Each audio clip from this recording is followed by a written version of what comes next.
estudié comunicación, 95-2000. ¿En la Unison? En la Unison, sí.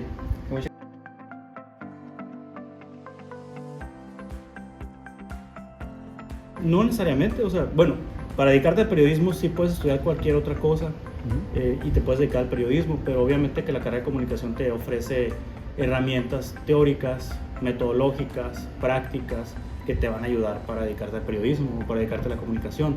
O sea, por supuesto que si eres economista o ingeniero agrónomo o si eres abogado, te puedes dedicar al periodismo, pero obviamente que la carrera de comunicación te va a ayudar más porque está más enfocada y especializada a los temas que tienen que ver con la comunicación humana, ¿no? Entonces, no estorba la carrera de comunicación, por el contrario, creo que ayuda.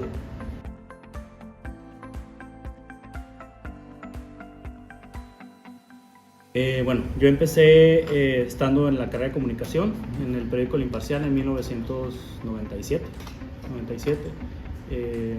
Estaba en cuarto o quinto semestre de la carrera, empecé a trabajar como reportero en el periódico El Imparcial, hicieron una convocatoria para candidatos a reporteros y en ese momento yo estaba en la sociedad de alumnos de la Escuela de Comunicación y convocaron a estudiantes para hacer prácticas o para contratarlos. Entonces me contrataron como reportero, me dieron un curso de capacitación y empecé a reportear en la Fuente Cultural. Estudiaba en la mañana, en la tarde iba a trabajar en El Imparcial y en la noche trabajaba reporteando porque regularmente eran eventos nocturnos, ¿no? Entonces empecé ahí, estuve desde el 97 al 2003 en el periódico El Imparcial y pues fui reportero de varias fuentes, fui editor de portada, editor de la sección general, jefe de reporteros, fui corresponsal en la Ciudad de México, corresponsal en Nogales, en Ciudad Obregón, y editor de varias secciones del mismo periódico. Y en el 2003, del 97 a 2003 estuve en Telemax, perdón, del 97 a 2003 estuve en El Imparcial, en 2003 me invitaron a ser gerente de noticias de Telemax, de 2003 a 2005. Del 2005 a 2009 fui director editorial del Expreso, periódico Expreso, me tocó fundar el periódico Expreso. En el 2009 regreso a Telemax, estuve 6 años, del 2009 al 2015. Y al mismo tiempo, del 2011, combinando junto con Telemax, inicié en programas de noticias de radio, en Grupo ASIR, en una estación que era la XCDM, ya no existe. Luego ya era AM, ya migró a FM, y estuve ahí, bueno, pues hasta en Amor 92.3 hasta el 2015, ¿no?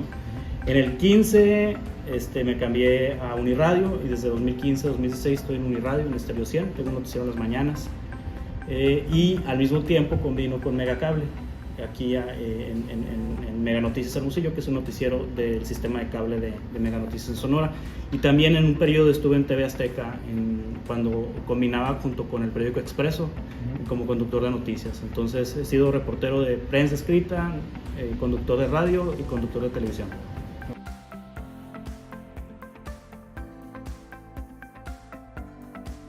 En el año 2000 hubo cambio de presidente, de partido en el poder, después de 70 años de que gobernó un solo partido del país, que fue el PRI. Hubo un cambio, llegó Vicente Fox a la presidencia. Entonces llegó él con la promesa de abrir los archivos secretos del periodo autoritario del país, ¿no? del periodo de la dictadura perfecta, ¿no? Entonces abrieron los archivos de Seguridad Nacional e hice una investigación sobre el fraude electoral que hubo en Sonora en 1985. En 1985 hubo una elección de gobernador en donde participaron 2 candidatos. Rodolfo Félix Valdés era el candidato del PRI, un señor que había nacido en Nacosari y que a los 5 años se fue a la Ciudad de México y nunca volvió a Sonora. Volvió como candidato a la gobernatura ya como de 60 y tantos años de edad. Y un candidato de la oposición, que era el PAN, que era Adalberto Rosas López. Entonces lo que hice fue investigar en los archivos de la Nación, con los documentos del propio gobierno de Seguridad Nacional, de la Dirección Federal de Seguridad, el fraude electoral que le cometieron al candidato de la oposición, porque en esa época no ganaba la oposición, siempre ganaba el PRI, y cuando no ganaba el PRI arrebataba, ¿no? Entonces me tocó documentar el fraude electoral. Fue un reportaje sobre el fraude electoral en Sonora en 85, pero lo publiqué en 2002.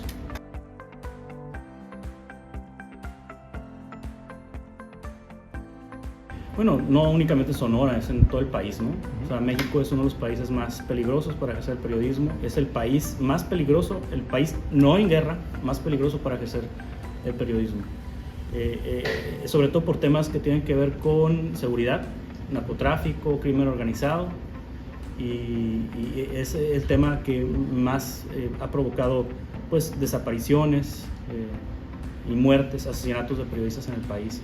O sea, los riesgos son los mismos en todas partes, ¿no? Entonces, ¿qué es un riesgo? Reportear el tema de narco es un riesgo si lo reporteas desde lo local. Es decir, si tú reporteas cómo funciona el narco en esta ciudad y das nombres, detalles, con datos muy precisos, te puedes poner en riesgo.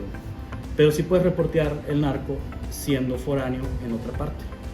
Entonces es así como se reporta el narco y ha sido una de las medidas de seguridad que han tomado los medios, o bien hacer trabajos en conjunto, es decir, no únicamente un solo medio, un solo reportero que haga una investigación sobre narcotráfico, sino que sea un equipo de reporteros de varios medios unidos para que eso brinde seguridad. Entonces sí, México es uno de los países más riesgosos para ejercer el periodismo por el tema de la seguridad y por el tema pues, que estamos viviendo desde 2006 a la fecha, que es una guerra contra el narcotráfico, ¿no?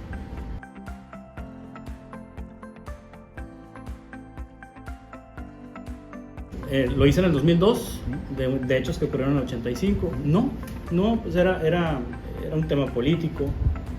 Sí hubo, me acuerdo, que comparado con lo que pasa hoy en día, pues no es nada, ¿no? O sea, que le hablaron a mi mamá y le dijeron que no estuviera yo despertando muertos o resucitando muertos, ¿no? O sea, fue como una amenaza, ¿no? Entre comillas, pero nada comparado con lo que pasa hoy en día.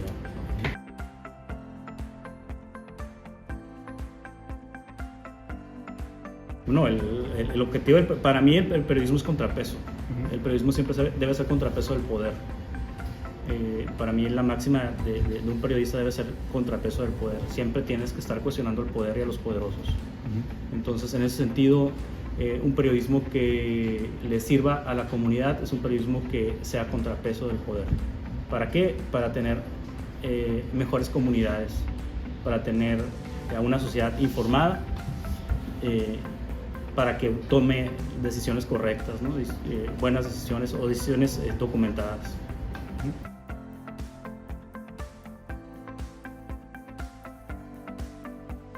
En 5 años, pues, o sea,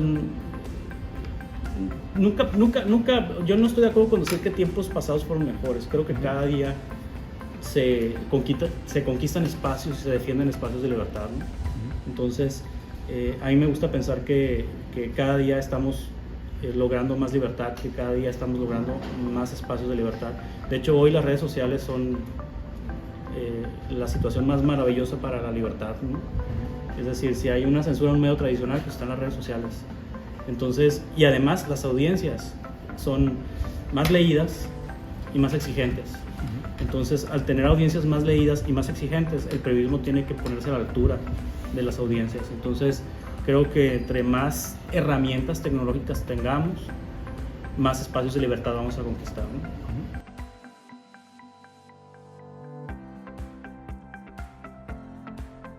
Como muchas profesiones en México. O sea, no es que la comunicación y el periodismo sean unas profesiones precarias en general. La situación de los empleos en México es que son empleos mal pagados o son empleos que, aunque tengas una capacitación académica de muy alto nivel, el mercado mexicano no está, digamos, comparado a la altura de otros mercados en el mundo. Pues. Entonces, sí existe precariedad laboral, o sea, sí existen, o sea, bajos salarios en los medios de comunicación, hay bajos salarios en la prensa, pero pues pasa en todas las profesiones. Y no es para conformarse, sino tienes que empezar a buscar alternativas para hacer tu propio negocio, o bien, en mi caso, pues tengo un trabajo aquí, un trabajo allá, entonces vas buscando la forma de hacer de recursos lícitos, ¿no? Porque yo no estoy de acuerdo con el chayote y con todo eso.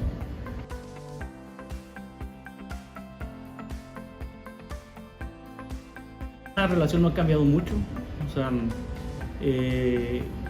lamentablemente los concesionarios de los medios de comunicación y los empresarios de los medios de comunicación están muy mal acostumbrados a vivir del poder, a vivir de los contratos publicitarios del poder.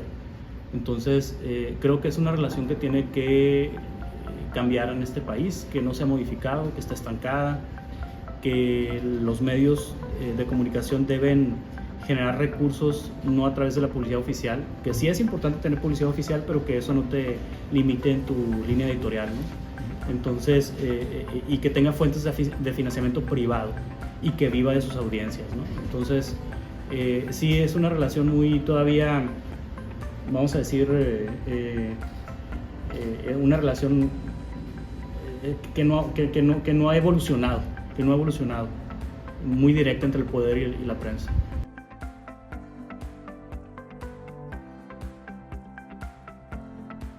Los retos de periodismo en Sonora: necesitamos más periodismo de contrapeso, más periodismo que investigue, más periodismo que cuestione el poder, más periodismo que exija rendición de cuentas de los servidores públicos, más periodismo que ayude a las personas a reflexionar, a pensar, a tomar decisiones, a discutir, a abrir debates, a mejorar la calidad de vida de la gente. Entonces creo que eso no tiene un reto en el corto, mediano, largo plazo, creo que es un reto permanente, ¿no?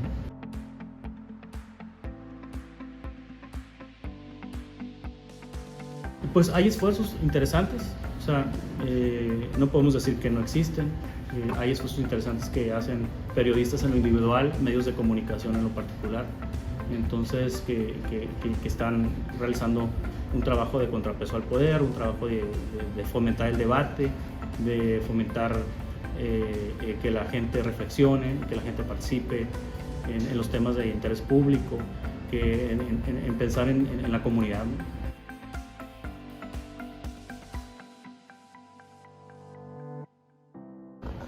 Hay periodistas que les falta leer mucho, nos falta leer mucho. Yo creo que es importantísimo leer, ¿no? Conocer, viajar, experimentar, vivir. Entonces, es muy básico, si alguien que quiere ejercer periodismo, que lea en defensa propia, ¿no? O sea, lo que sea, hasta, no sé, hasta la publicidad de ley, ¿no? O sea, no importa, o sea, que lean, pero es importantísimo leer y conocer y no tener miedo de preguntar, y no tener miedo de no saber algo, y tener la capacidad de investigarlo cuando uno no sabe algo, ¿no?